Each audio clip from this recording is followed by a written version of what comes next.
অবশেষে দীর্ঘ ১১ বছরের সীমাহীন অপেক্ষা এবং নানা জল্পনা কল্পনার চূড়ান্ত অবসান ঘটিয়ে দেশের বিশাল সংখ্যক সরকারি কর্মকর্তা ও কর্মচারীদের জন্য এক ঐতিহাসিক ও যুগান্তকারী সুখবর নিয়ে এলো বর্তমান সরকার।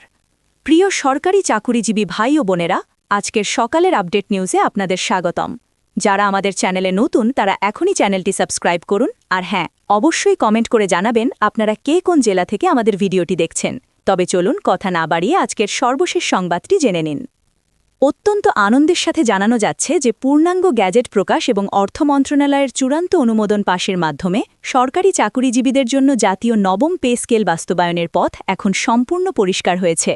সবচেয়ে চমকপ্রদ এবং যুগান্তকারী সিদ্ধান্তটি হল দীর্ঘদিনের পুরনো এবং বৈষম্যমূলক ২০টি গ্রেডের পরিবর্তে এখন থেকে সরকারি চাকরির কাঠামোতে মাত্র ১৪টি গ্রেড নির্ধারণ করা হয়েছে এবং বেতন কাঠামো নির্ধারণ করা হয়েছে ১:৪ বা ১:৪ অনুপাতে।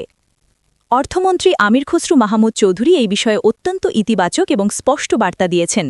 অবশেষে অর্থ মন্ত্রণালয়ের নিবিড় পর্যবেক্ষণ এবং চূড়ান্ত অনুমোদন সাপেক্ষে সরকারি কর্মচারীদের মূল বেসিক বা সর্বনিম্ন বেতন ২৪,০০০ টাকা নির্ধারণ করার এক ঐতিহাসিক ঘোষণা দেওয়া হয়েছে। তবে সর্বনিম্ন বেতন ২৪,০০০ টাকা নির্ধারণ করা হলেও ঊর্ধ্বতন গ্রেডের কর্মচারীদের বেতন ঠিক কত টাকা নির্ধারণ করা হবে সে বিষয়ে এখন পর্যন্ত স্পষ্ট বা চূড়ান্ত কোনো বার্তা দেয়নি সংশ্লিষ্ট কর্তৃপক্ষ।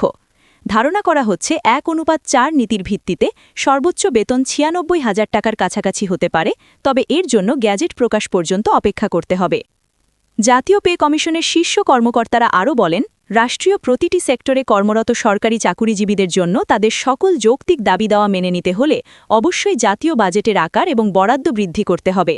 কেননা পূর্ববর্তী সরকার বিদায় নেওয়ার সময় যে ভঙ্গুর অর্থনৈতিক অবস্থা এবং বিশাল ঋণের বোঝা রেখে গিয়েছে, সেখান থেকে রাতারাতি অর্থনৈতিক সক্ষমতা বৃদ্ধি করা না হলে পূর্ণাঙ্গভাবে এই বিশাল পে স্কেল কার্যকর করা সরকারের জন্য অত্যন্ত কঠিন একটি চ্যালেঞ্জ ছিল। যার ফলে সকলের মতামতকে সমর্থন জানিয়ে মূল বেসিক সর্বনিম্ন ২৪,০০০ টাকা নির্ধারণ করার পাশাপাশি রাজস্ব আয় বাড়িয়ে বাজেট কিছুটা বৃদ্ধি করা একান্ত প্রয়োজন বলে অর্থনীতিবিদরা মনে করছেন। সরকারি সিদ্ধান্তের প্রাথমিক দিক থেকে অর্থনৈতিক চাপ সামলাতে আংশিক বেতন স্কেল বাস্তবায়ন করার একটি নীতিগত সিদ্ধান্ত থাকলেও প্রধানমন্ত্রী তারেক রহমান ক্ষমতায় আসার পর সার্বিক পরিস্থিতি বিবেচনা করে আংশিক নয় বরং পূর্ণাঙ্গ বেতন স্কেল নিয়ে সম্পূর্ণ নতুন এবং সাহসী সিদ্ধান্ত গ্রহণ করেন।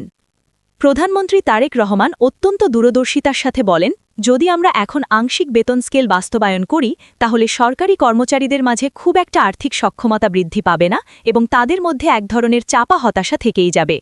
তাই ২২ লক্ষ পরিবারের সকলের প্রকৃত আর্থিক সক্ষমতা বৃদ্ধি করতে এবং তাদের কাজের প্রতি আরও মনোযোগী করতে অবশ্যই পূর্ণাঙ্গ বেতন স্কেলের ভূমিকা অপরিসীম এবং অনস্বীকার্য। তিনি নীতি নির্ধারকদের স্মরণ করিয়ে দেন যে এখন যদি পূর্ণাঙ্গভাবে এই পে স্কেল কার্যকর না করা হয় তাহলে আগামী অন্তত ৫ বছর এই আংশিক বেতন স্কেল নিয়েই সরকারি চাকুরিজীবীদেরকে নবম পে স্কেলের মেয়াদ পার করতে হবে, যা তাদের জন্য চরম অবিচার হবে। তাই সরকার এই বিশাল ২২ লক্ষ সরকারি চাকুরিজীবীকে পূর্ণাঙ্গ স্কেলের বিষয়ে শতভাগ আশ্বস্ত করে অর্থনৈতিক ব্যবস্থাপনা গুছিয়ে নেওয়ার জন্য সাময়িক কিছুটা সময় চেয়ে নিয়েছেন। এদিকে নাম অপ্রকাশিত রাখার শর্তে অর্থ এবং জনপ্রশাসন মন্ত্রণালয়ের একদল সিনিয়র সচিব জানান যে সরকারি কর্মচারীদের বেতন বিপুল হারে বৃদ্ধি করা হলেও যারা দেশের আপামর সাধারণ জনগণ বা বেসরকারি চাকুরিজীবী আছেন তাদের মাঝে এই পে স্কেল নিয়ে তেমন বিরূপ বা নেতিবাচক কোনো প্রতিক্রিয়া নেই। সাধারণ মানুষ সরকারি চাকুরিজীবীদের এই দীর্ঘ ১১ বছরের অপরিবর্তিত অবস্থানকে এবং তাদের কষ্টকে অনুধাবন করে নবম জাতীয় পে স্কেলকে নীতিগতভাবে সমর্থন করেছেন। তবে সাধারণ মানুষের একটাই জোরালো দাবি এবং তাদের ভাষ্যমতে সরকারি চাকুরিজীবীদের বেতন বৃদ্ধি করার পাশাপাশি সরকারকে অবশ্যই যে কোনো মূল্যে নিত্য প্রয়োজনীয় জিনিসপত্রের বাজার দর কঠোরভাবে নিয়ন্ত্রণ রাখতে হবে। সাধারণ মানুষের মনে এখনও সেই পুরনো আতঙ্ক বিরাজ করছে, কারণ ২০১৫ সালে সর্বশেষ যখন অষ্টম পে স্কেল কার্যকর হয়েছিল ঠিক তারপরেই অসাধু ব্যবসায়ীরা সিন্ডিকেট করে সরকারি চাকুরিজীবীদের বেতন বৃদ্ধির অজুহাতে দেশের সামগ্রিক বাজার দর অস্বাভাবিক হারে বৃদ্ধি করেছিল। এতে করে দেশের কোটি কোটি দিনমজুর, কৃষক এবং বেসরকারি পেশাজীবী মানুষসহ সাধারণ মানুষরা অত্যন্ত চরম ভোগান্তিতে পড়েছিলেন। এখন ২০২৬ সালে এসে যদি পুরনো সেই একই সমস্যা এবং সিন্ডিকেটের কারসাজির কারণে আবারও সাধারণ মানুষকে দুর্ভোগ পোহাতে হয়, তাহলে সরকারের এই বিশাল জনকল্যাণমূলক সিদ্ধান্তটির সার্বিক প্রভাব সম্পূর্ণ নেতিবাচক হয়ে দাঁড়াবে। ফলে দেশের সচেতন নাগরিক, আইন শৃঙ্খলা রক্ষাকারী বাহিনী এবং স্বয়ং প্রধানমন্ত্রী তারেক রহমানের কাছে সাধারণ জনগণরা তাদের বাজার নিয়ন্ত্রণের বিষয়ে তাদের আশঙ্কার কথা অত্যন্ত স্পষ্টভাবে এবং জোরালোভাবে তুলে ধরেন।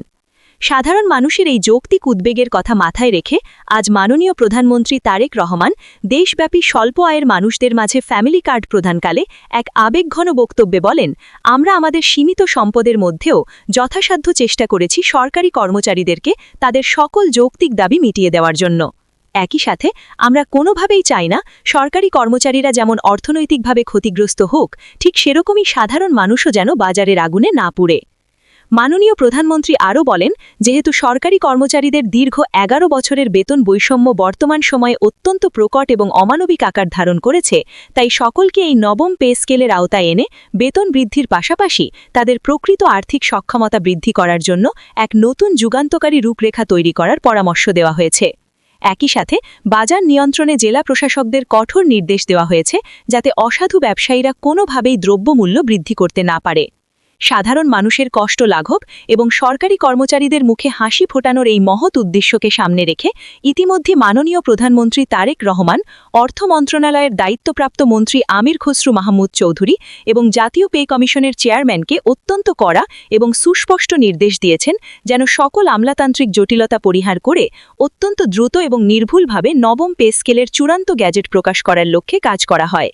সরকারের এই আন্তরিক এবং তড়িৎ পদক্ষেপে সারা দেশের সরকারি চাকুরিজীবী এবং তাদের পরিবারের মাঝে এখন এক উৎসবমুখর পরিবেশ বিরাজ করছে এবং তারা সেই মাহেন্দ্রক্ষণের অপেক্ষায় আছেন, যখন গ্যাজেটটি আনুষ্ঠানিকভাবে তাদের হাতে এসে পৌঁছবে।